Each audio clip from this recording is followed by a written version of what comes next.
కృష్ణా జిల్లాలో గత 5 సంవత్సరాలుగా రాజకీయాల్లో సరికొత్త కోణాన్ని తీసుకొచ్చారు. కృష్ణా జిల్లా నాయకులు అంటే గతంలో చాలా హుందా రాజకీయం చేసిన వాళ్ళు. మనం కృష్ణా జిల్లా నుంచి చాలా అడ్మిరేషన్తో లీడర్స్ని అందరినీ చూసేవాళ్ళం, ఇతర జిల్లాల వాళ్ళు. మరి ముఖ్యంగా మనం చూసుకుంటే ఎన్టీఆర్ గారు కూడా వచ్చింది అక్కడి నుంచి, మన మాజీ ముఖ్యమంత్రి.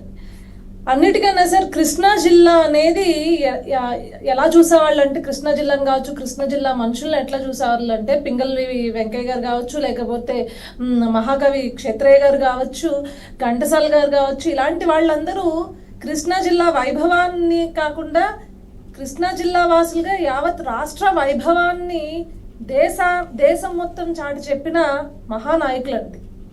ఇలాంటి చోట గత 5 ఏళ్లలో వైఎస్ఆర్సీపీ పార్టీ రాజకీయ టెర్రరిజంని ఇంట్రడ్యూస్ చేసింది అనుకోవచ్చు.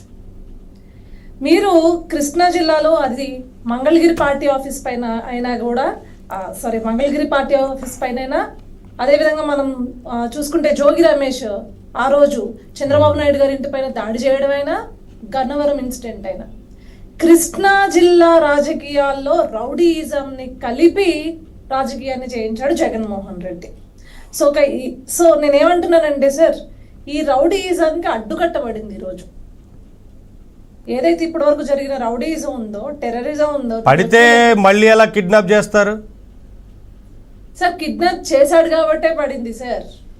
పడితే కాదండి, ఆ అవకాశం ఎలా వస్తుంది? సత్యవర్ధన్ ఎలా కిడ్నాప్ చేయగలిగారు చెప్పండి సార్? నవీన్ గారు ఒకటి అండి, వల్లభనేని వంశీ క్యారెక్టర్ ఏంటి, ఏ ముసుగులో ఉన్నాడు, ఒక డాక్టర్గా ఎలాంటి ముసుగేసుకుని ఉన్నాడు, అది మొత్తం రాష్ట్రానికి ఏ రకంగా చూపించాలి అనేది ఈ వల్లభనేని వంశీ కావచ్చు, పేర్నని కావచ్చు, లేకపోతే ఈ కైండ్ ఆఫ్ జోగి రమేష్ కావచ్చు, గుడివాడ కొడాలి నాని కావచ్చు, ఈ లీడర్షిప్, వీళ్ళ లీడర్ల యొక్క మనస్తత్వం ఏంటి, వీళ్ళ రాజకీయం ఏంటి అనేది ఈరోజు సత్యవర్ధన్ని అరెస్ట్ చేయడానికి వీళ్ళు ఏ రకంగా అంటే, ఆఖరికి అధికారం లేకపోయినా తెగించి బయటకు వచ్చి వీళ్ళు చేశారంటే వీళ్ళు ఏ రకమైన గూండాలో రౌడీలో జనాలకు తెలుసు సార్. ఫస్ట్లీ కూటమి ప్రభుత్వము ఎవరిని కక్షపూరిత రాజకీయాల్లో లేకపోతే ఇంకొకటో చేయదు, అది పూర్తిగా వ్యవస్థలకు వదిలేస్తుంది, ఆర్గనైజేషన్స్కి వదిలేస్తుంది.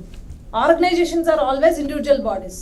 సో ప్రభుత్వాలు ఆదేశిస్తాయి, ఆర్గనైజేషన్స్ పనిచేయాలి.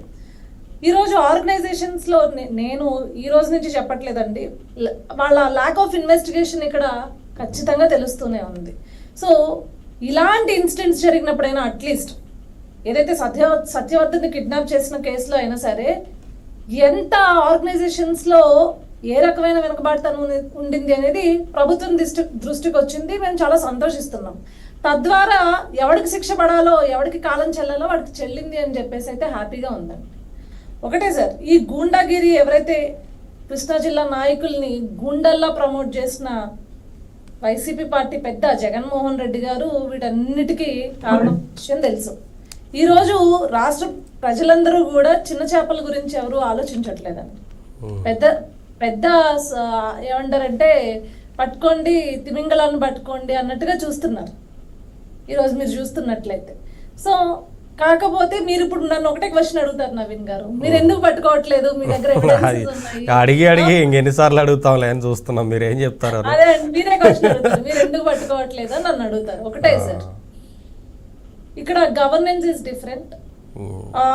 అది మీకేనా, మీ ప్రభుత్వానికేనా? వైసీపీ ఉన్నప్పుడు కూడా అంతే ఉంటుందా సార్? వాళ్ళకి మాకు తేడా ఉండాలి సార్, మేము అదే కదా చెప్తున్నాము. వైసీపీ యాక్ట్ చేసినట్లు తెలుగుదేశం పార్టీనో లేక అలా చేయమని ఎవరు కోరుకోవట్లేదు.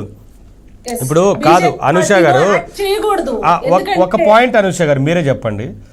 ఇప్పుడు ఆధారాలు కూడా లేకుండానే గత వైసీపీ ప్రభుత్వం అరెస్టులు చేసి ఆ తర్వాత విచారణ పేరుతోని ఇబ్బందులకు గురి చేసిన సందర్భాలు ఎన్నో ఉన్నాయి. మీకు ప్రాథమిక సాక్ష్యాధారాలు దొరికాయి, పూర్తి స్థాయిలో ఆధారాలు దొరికిన కేసుల్లో కూడా అరెస్టులు చేయలేకపోయారు. చట్ట ప్రకారం అంటున్నారు కదా, కనీసం ఆ చట్ట ప్రకారం ఉన్న చర్యలు తీసుకున్నారన్న ప్రశ్న మేం కాదు, మీ కార్యకర్తలే అడుగుతున్నారు. పేని నానియే ఉన్నారు ఫర్ ఎగ్జాంపుల్, మీరు ఎందుకు అరెస్ట్ చేయలేకపోయారు? ఆయన నేనే అవును మాయమయ్యాయి అని చెప్పి డబ్బులు కట్టారు. దేవినేని అవినాష్ తెలుసు కదా, దాడికి పథకరచన చేసిందని తెలుసు కదా మీ అందరికీ. తెలిసినప్పుడు ముందస్తు బెయిల్కి అవకాశం ఇచ్చారు. పిఎస్ఆర్ ఆంజనేయుల విషయంలో అసలు ఎందుకు అరెస్ట్ చేయలేదని చెప్పి కోర్టే అడిగింది, ఆయనే ముందస్తు బెయిల్కి వెళ్ళలేదు కదా అని. ఇన్ని ఉన్నాయండి. సార్ నేను అదే చెప్తాను. నేను ఉదాహరణకు కొన్ని చెప్పాను, ఇంకా చెప్తే ఇప్పుడు 10 చెప్తాను ఇలా నేను. నవీన్ గారు ఒకసారి నేను క్లియర్ గా చెప్తాను sir. Governance is different. Individual bodies ఏవైతే ఇన్వెస్టిగేషన్ చేస్తున్నాయి, ఇన్వెస్టిగేషన్ ఏజెన్సీస్ ఆర్ డిఫరెంట్. ఈ రెండిట్లో దయచేసి ఎప్పుడు క్లబ్ చేయొద్దు.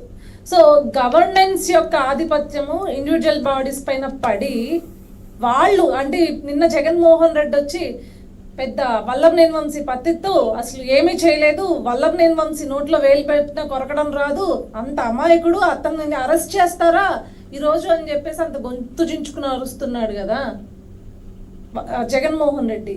ఇవి జనాలు నమ్మే వాళ్ళు ఇంకా ఉన్నారు, ఖచ్చితంగా ఉన్నారు.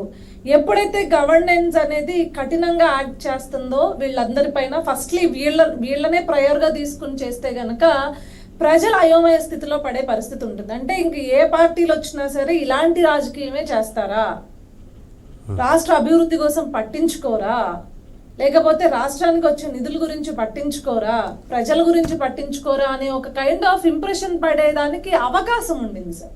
సో అందుకనే ఇన్వెస్టిగేషన్ ఏజెన్సీస్కి పూర్తి స్వేచ్ఛనిచ్చి ఈరోజు క్లియర్గా ఒక కూటమి ప్రభుత్వానికి సంబంధించి ఒకటి చెప్తున్నారు సార్.